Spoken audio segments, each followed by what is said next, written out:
Hello friends, எல்லோரும் எப்படி இருக்கீங்க? கண்டிப்பாக நல்லா இருப்பீங்க நம்புகிறேன். இதில் வந்து நம்ம மண்டே எபிசோட் பற்றி தான் பேச போகிறோம். ஸோ வந்து இதில் வந்து என்ன சொல்கிறது, தீபக் வந்து கேப்டன்சி ஆயிட்டாரு.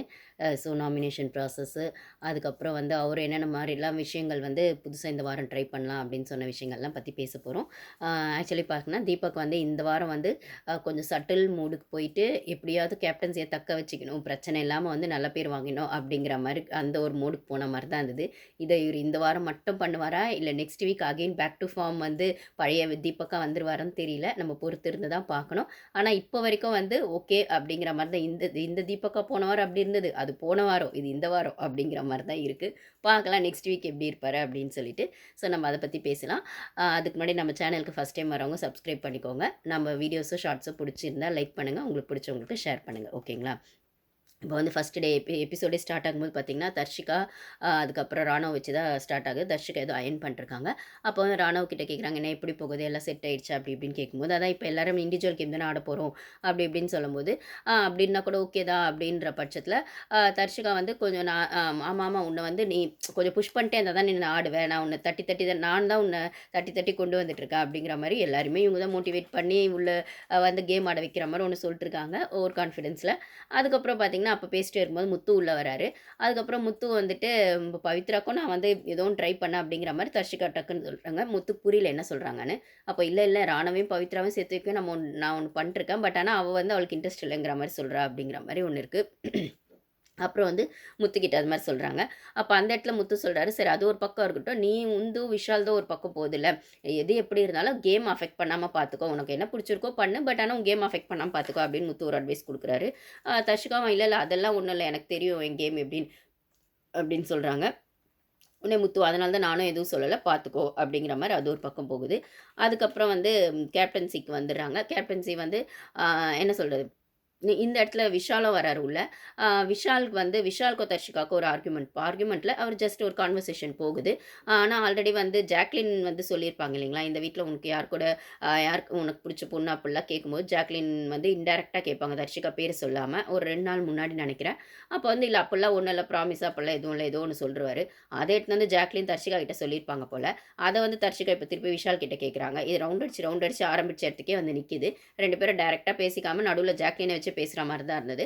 அப்ப வந்து கேட்குறாங்க தர்ஷிகா, "அத பத்தி தான் கேட்கிறேன்" அப்படின்னா, "எத பத்தி கேட்கிற?" அப்படின்னும்போது, அதுதான் நீ சொன்னியாமே, அதுதான் அந்த ப்ராமிஸ்" அப்படின்ற மாரி அத கேட்குறாங்க தர்ஷிகா. "அதான் நான் சொல்ட்டேன்ல, எப்படி இருந்தாலும் நம்ம 2 பேரும் கேம் ஆட வந்திருக்கோம். இதெல்லாம் வேண்டான்னு யோசிக்கிறேன்" அப்படிங்கிற மாரி அவரு விஷால் சொல்லுவாரு தர்ஷிகா கிட்ட. அப்ப எனக்கும் அது புரியுது. நானும் வந்து எனக்கும் ஹர்ட் ஆக இஷ்டம் இல்ல. ஸோ நம்ம 2 பேரும் என்ன இங்க என்ன எதுக்காக வந்தோமோ அத மட்டும் பண்ணலாம் அப்படிங்கிற மாரி சொன்னாலுமே, விஷால் கொஞ்சம் ஸ்ட்ராங்கா இருக்காரு அதுல. எதுவும் வேண்டாம் அப்படிங்கிறதுல. பட் ஆனா தர்ஷிகா கொஞ்சம் கன்ஃப்யூஸ்டா இருக்காங்களோ அப்படின்னு ஒண்ணு தோணுது. அது மட்டும் இல்லாம இதுக்கு இன்னொரு ரீசன் பார்த்தீங்கன்னா, இந்த வாரம் எலிமினேஷன் வீக்கெண்ட்ல எலிமினேஷன் அந்த சேவிங் ப்ராசஸ்ல பார்த்தீங்கன்னா, விஷால தான் ஃபர்ஸ்ட்டு சேவ் பண்ணியிருப்பாரு சேது சார். இதுவுமே விஷாலோட இந்த தர்ஷிகா கூட போற இந்த லவ் கன்டென்ட்க்கு டிஸ்டர்ப் ஆகுதா அப்படின்னு ஒண்ணு இருக்கும். போன வாரம் வரைக்கும் இந்த எஸ்ஸையும், நோவையும் அவர் தெளிவாவே சொல்ல மாட்டாரு. எஸ்ன்னும் சொல்ல மாட்டாரு, நோன்னு சொல்ல மாட்டாரு. "நீ ஜஸ்ட் இருக்கிற மாரி இரு. எனக்கு எனக்கு எப்படி தோணுதோ அப்படி இருக்கிற" அப்படின்னு பட்டும் படாம சொன்னவரு, இந்த வாரம் ரொம்ப ஸ்ட்ராங்கா நோ சொல்றத நம்மளால பார்க்க முடியுது. இது ஏன்னு பார்த்தீங்கன்னா, விஷால ஃபர்ஸ்ட்டு சேவ் பண்ண சேது சார் வந்து தர்ஷிகாவ லாஸ்ட்டா ஹாட் சீட்ல உட்கார வச்சு தான் சேவ் பண்ணியிருப்பாரு. ஸோ, அப்படி இருக்கிற பட்சத்தில தர்ஷிகா வந்து வெளியில நெகட்டிவா தெரியிறாங்களோ, இல்லன்னா வந்து விஷால் வந்து ஃபர்ஸ்ட்ல இருக்காரு சேவிங் ப்ராசஸ்ல ஜனங்களோட சப்போர்ட் நம்மளுக்கு இருக்கு அப்படிங்கிற மைண்ட் செட் அவருக்கு வரணுன்றதுக்காக அப்படி சேவ் பண்ணாங்களா என்னன்னு தெரியல. அந்த மைண்ட் செட்ல தான் விஷால் இப்போ உள்ள இருக்கார் போல. ஸோ, நம்ம வந்து கேம்ல சூப்பரா தெரியணும் வெளில ஆடியன்ஸ் கிட்ட. தர்ஷிகா வந்து அந்த லெவலுக்கு வரல. இப்ப நம்ம இவங்களோட வந்து இந்த லவ் கன்டென்ட் அப்படி இப்படின்னு ஏதாவது வச்சுக்கிட்டா நம்ம பேர் ரிப்பேர் ஆயிடுச்சுன்னா, நம்மளுக்கு வர ஓட்டிங்கும் வராது. வர சப்போர்ட்டும் வராது. அப்படிங்கிற மாரி ஏதாவது மைண்ட்ல வச்சுட்டு இருக்காரான்னு தெரியல. ஸோ ரொம்ப ஸ்ட்ரிக்ட்டாவே தர்ஷிகாவ அவாய்ட் பண்ற மாரி தெரிஞ்சது. மேபி இருக்கலாம். இது பிபி டீமோட பிளானாவும் இருக்கலாம். அதனால தான் அவர ஃபர்ஸ்ட்டு சேவ் பண்ணி, இவங்கள வந்து லாஸ்ட்டா வந்து சேவ் பண்ணியிருக்கிறாங்க. தெரியல. அவங்க என்ன பிளான் பண்றாங்கன்னு அவங்களுக்கு மட்டும் தான் தெரியும். ஆனா உள்ள இருக்கவங்களுக்கு அது ஒரு குழப்பம் இருந்துட்டே இருக்கும் இல்லைங்களா? எப்பயுமே அந்த சேவிங் ப்ராசஸ்ன்னு வர பட்சத்தில கிளாப்ஸ் வர்றதையோ, ஃபர்ஸ்ட்டு சேவ் பண்றதையோ வச்சு ஜனங்க மைண்ட் செட் எப்படி இருக்குன்னு உள்ள இருக்கவங்க ஜட்ஜ் பண்ணுவாங்க. ஆனா இந்த சீசன்ல ரேண்டமா தான் சேவ் பண்றாங்க. ஆனா அது உள்ள இருக்கவங்களுக்கு தெரியாது இல்லைங்களா? ஸோ அவங்களோட அனலைசேஷன் எப்படி இருக்குன்னு தெரியல.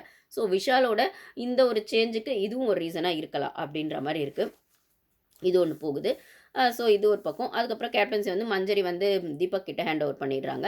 அதுக்கப்புறம் இவங்க வந்து என்ன சொல்றது, இப்போ இந்த இப்போ வந்து தீபக்கு இன்னொரு ஃப்ரீயா இந்த வாரம் அவர் எப்படி கேப்டன்சி பண்ணலான்னா, இத்தனி வாரம் இருந்த இந்த கோடு தாண்டி வர அந்த ரூல்ஸு, டாஸ்க்கு, இந்த சைடு, அந்த side, boys team, girls team எந்த பஞ்சாயத்தும் கிடையாது. அவர் ஃப்ரீயா கேப்டன்சி ஹேண்டில் பண்ணலாம்.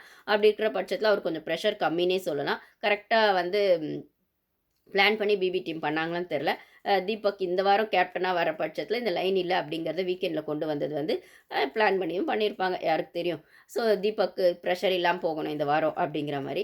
போன வாரம் 2 வாரமா அருணுக்கு ஒரு ப்ரெஷர் இருந்து, மஞ்சரிக்கு எக்ஸ்ட்ரா ப்ரெஷர் இருந்தது. இப்போ தீபக்கு அந்த ப்ரெஷர் கிடையாது. ஆனா அவரு எப்படி கேப்டன்சி ஹேண்டில் ஆனா ப்ரெஷரே இல்லனாலும் அவருக்கும் 5 ஃப்ளவர்ஸ் தான். அந்த 5 ஃப்ளவர்ஸ்லயே வந்து அ அவருக்கு வந்து அவர் கேப்டன்சி மேலே யாருக்கா கம்ப்ளைண்ட்ஸ் இருந்தால் ரைஸ் பண்ணலாம். அப்புறம் என்டர்டெயின்மெண்ட்டாக இல்லை போரிங்காக இருக்குனாலுமே அந்த ஃப்ளவர்ஸ் எடுக்கலாம் அப்படிங்கிற மாதிரி ஒரு சின்ன ட்விஸ்ட் வச்சிருக்காரு. கம்ப்ளைண்ட்ஸ் இருந்தால் மட்டும்தான் அப்படின்னு இத்திரி வாரம் இருந்தது.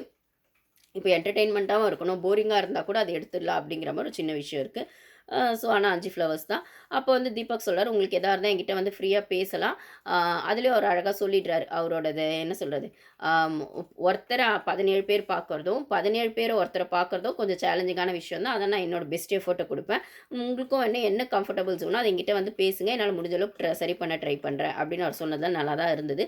இதே தீபக் ட்ராவல் ஆனால் நல்லாயிருக்கும், தெரியல. ஓகேங்களா. அதுக்கப்புறம் வந்து இப்போ வந்து 2 டீமும் ஐ மீன் பாய்ஸ் டீம், கேர்ள்ஸ் டீம் இல்ல. எல்லாரும் ஒண்ணா தான் சமைக்க போறாங்க. ஒண்ணா தான் கிராசரிஸ் எடுக்க போறாங்க. ஒண்ணா தான் வந்து எல்லா டாஸ்க்கும் வந்து அதுக்கேத்த மாரி பண்ண போறாங்க. இண்டிவிஜுவல் கேம் தான் ஆட போறாங்க அப்படின்னும்போது, கிச்சன் இன்சார்ஜ், வெசில் வாஷிங் அதெல்லாம் தனித்தனியா ஸ்ப்ளிட் பண்ணி குடுத்துடுறாங்க. இதில இன்னொரு எக்ஸ்ட்ரா பொசிஷன் பார்த்தீங்கன்னா, தீபக் என்ன சொல்றாருன்னு பார்த்தீங்கன்னா, சார்ஜென்ட்டுன்னு சொல்லிட்டு சௌந்தர்யா அதுக்கு வந்து யார் என்னமோ சௌந்தர்யா அவங்களே வாலண்டியராக வராங்க. அவங்க வந்து ஓவராலாக ஹவுஸ் கிளீனிங்கும் பார்த்துக்கணும், எல்லா இன்சார்ஜும் பார்த்துக்கணும். எங்கேயா ஏதாவது மிஸ்டேக் இருந்தால் அவங்க அதை சரி பண்ணணும், இல்லை எடுத்துன்னு வந்து கேப்டன் கிட்ட சொல்லணும் அப்படிங்கிற மாதிரி. முக்கியமாக வீடெல்லாம் க்ளீனாக இருக்கணும். அப்புறம் கிச்சன் இன்சார்ஜ்லேயும் ஏதாவது சரியில்லைன்னா அவங்க அந்த அதை வந்து பொறுப்பேற்றுக்கிட்டு அவங்க செய்யணும், இல்லை மற்றவங்களும் செய்ய வைக்கணும். ஸோ அந்த இன்சார்ஜ் அவங்களுக்கு கிட்டத்தட்ட கேப்டனுக்கு பிஏ மாதிரின்னே கூட சொல்லலாம். அந்த மாதிரி ஒன்று கொடுத்துருக்காங்க சௌந்தர்யாவுக்கு. ஸோ சௌந்தர்யாவும் அதை வந்து ஸ்டார்டிங் ரொம்பவே இன்ட்ரெஸ்டிங்காக நல்லா பண்ணுற மாதிரி தான் இருக்குது. அப்புறம் ஸ்டோர் ரூம் இன்சார்ஜ்லாம் ஆனந்தி அப்படின்ற பட்சத்தில் அதுக்கப்புறம் இவர் இன்னொன்று புதுசாக இன்ட்ரெஸ்டிங்காக ஒன்று கொண்டு வராரு. கிச்சனுக்கு வந்து சமைக்கிறதுக்கு ஜாக்லின், தர்ஷிகா, அப்புறம் வெசில் வாஷிங்க்கு ஒரு 5 பேர், சாச்சனா, ரயன் அவங்களாம் கொஞ்சம் பேர் அப்படியே அசைன் பண்ணுறாங்க. இவர் இன்னொன்று என்ன சொல்கிறாருன்னா, நோயிங் யுவர் ஃப்ரெண்ட் அப்படிங்கிற ஒரு சின்ன விஷயத்தை இன்ட்ரெஸ்டிங்காக கொண்டு வரலாம் அப்படின்னு சொல்கிறாரு. என்னென்னா, இப்போ இந்த வீட்டில் இன்னுமே நம்ம ஒருத்தர் கூட ஒருத்தர் பழகலை செய்யலை அப்படின்னும் போது, யார் கூட இன்னும் கனெக்ட் ஆகலைன்னும் போது அவங்க கூட தனியாக உட்காந்து பேசி இவ்வளோ நாள் அவங்கள பற்றி இவங்கள பற்றி அவங்களுக்கோ தப்பான ஒப்பீனியனோ இல்லை சரியான ஒரு புரிதலோ இல்லாமல் இருக்கலாம். அதை உட்காந்து பேசி அதுக்கப்புறம் அதை என்கிட்ட கொண்டு வந்து சொல்லி நம்ம வந்து இன்னும் கொஞ்சம் ஒருத்தர் வந்து கொஞ்சம் இன்ட்ராக்ட் ஆகிறதுக்கு பார்க்கலாம். பட்டும் படாமல் இருக்க வேணாம். 50 டேஸ் ஆயிடுச்சு. அப்படி இருக்கும்போது ஒருத்தர் மேலே ஒருத்தருக்கு என்ன சொல்கிறது, ஒரு மிஸ் அண்டர்ஸ்டாண்டிங் இருக்கலாம், மிஸ்கம்யூனிகேஷன் இருக்கலாம். அது எதுவாக இருந்தாலும் உட்காந்து பேசி சரி பண்ணி அந்த கனெக்ஷன் என்ன கொஞ்சம் ஸ்ட்ராங் ஆக்க பார்க்கலாம் அப்படின்னு சொன்னார். இது நல்ல விஷயம் தான். அது நோயிங் யுவர் ஃப்ரெண்ட் அப்படிங்கிற அந்த டாஸ்க் மூலமாக சொல்கிறாரு. ஆக்சுவலி இது நல்ல விஷயம் தான். இது நடந்தால் இன்னும் நிறைய மிஸ் அண்டர்ஸ்டாண்டிங், நிறைய மிஸ்கம்யூனிகேஷன் வந்து அவாய்ட் பண்ணலாம். தெரியல, பார்க்கலாம். ஸ்டார்ட் பண்ணியிருக்காங்க. அது ஃபஸ்ட் டே வந்து எல்லாருக்குமே ஒரு குட் ஸ்டார்ட் அப்படிங்கிறது இருக்க தான் செய்யும். இது எப்படி கண்டினியூ ஆகிறது அப்படிங்கிறத தான் அந்த ஃப்ளோவில் நம்ம போக போக பார்க்கணும். ஓகேங்களா. இந்த மாதிரி ஆச்சு. அவர் அந்த மாதிரி விஷயங்கள்லாம் சொன்னார். அதுக்கப்புறம் பார்த்திங்கன்னா வந்து ஆடியன்ஸ் போல் எப்பயுமே வர ஒரு டாஸ்க் வருவானுங்களா. இந்த வாரம் என்ன வந்துச்சுன்னா, ஜென்ஸ் வந்து கேர்ள்ஸ் டீமை வந்து ரேங்க் செய்யணும். ரேங்கிங் வைஸில் வந்து ஆர்டர் வைஸில் சொல்லணும். அதை வந்து பாய்ஸ் செய்யணும், கேர்ள்ஸ் டீமை செய்யணும். அந்த மாதிரி ரேங்கிங் வைஸில் 1, 2, 3 அப்படிங்கிற மாதிரி. அதாவது ஹானஸ்ட் ரீசனில் யார் வந்து உங்களோட ட்ரஸ்ட்டை ஏர்ன் பண்ணியிருக்க கேர்ள்ஸ் அப்படிங்கிற வகையில் அந்த ரேட்டிங் இருக்கணும் அப்படின்ற மாதிரி, அந்த பொசிஷன் இருக்கணும் 1, 2, 3 அப்படிங்கிற மாதிரி ஒரு டாஸ்க்கு. நம்ம இதை பற்றி நெக்ஸ்ட் வீடியோவில் பார்ப்போம் கைஸ். தேங்க்யூ.